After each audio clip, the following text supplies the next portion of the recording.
Aujourd'hui, Haïti fait face à une crise sécuritaire d'une gravité sans précédent. La montée en puissance des gangs armés, la violence généralisée, l'instabilité politique ont plongé la nation dans un état de vulnérabilité extrême. Les citoyens vivent dans la peur, incapables de circuler librement partout sur le territoire national, d'aller travailler ou d'envoyer leurs enfants à l'école sans risque, notamment dans la région métropole de Port-au-Prince, la capitale.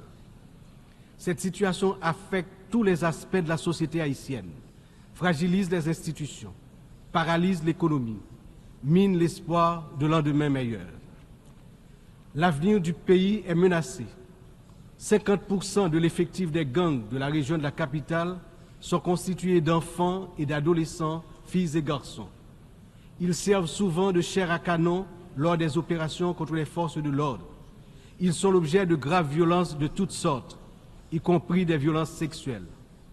Ces abus et violences exercés contre des enfants et des adolescents doivent être considérés comme un crime contre l'humanité, compte tenu de leurs conséquences sur les générations à venir. Le rétablissement de la sécurité nationale est une priorité absolue pour les autorités haïtiennes.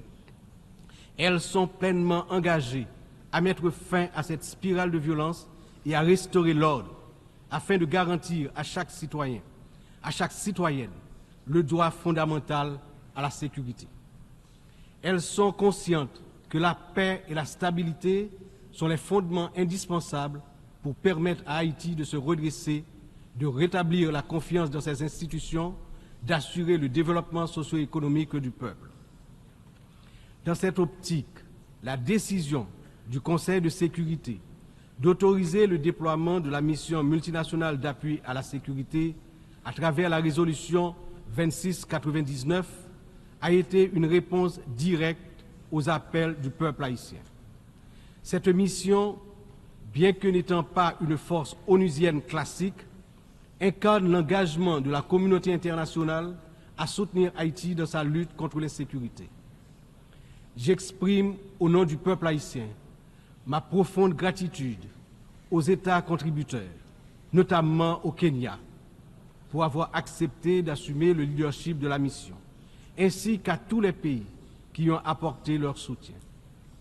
Les forces de sécurité nationale, avec l'appui de la mission, ont déjà montré des résultats tangibles sur le terrain permettant à la population de retrouver progressivement une certaine normalité. Beaucoup, néanmoins, reste encore à faire. Haïti a accueilli plusieurs missions des Nations Unies au cours des 3 dernières décennies, notamment la MINUSTA. Si certaines de ces missions ont contribué à stabiliser temporairement le pays, elles ont également laissé un héritage lourd de conséquences.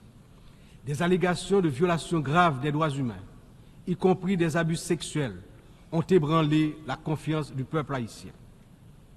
L'absence de poursuite et de réparation pour les victimes a renforcé un sentiment d'impunité, minant ainsi les efforts de reconstruction. Il n'est cependant jamais trop tard pour bien agir et pour tirer des leçons du passé. En repensant l'approche, nous avons l'opportunité de redorer le blason des missions internationales en Haïti et de construire un avenir meilleur pour le peuple haïtien. C'est dans cet esprit que nous souhaitons voir amorcer une réflexion sur la transformation de la mission de soutien à la sécurité en une mission d'opération de maintien de la paix sous mandat de l'Organisation des Nations Unies.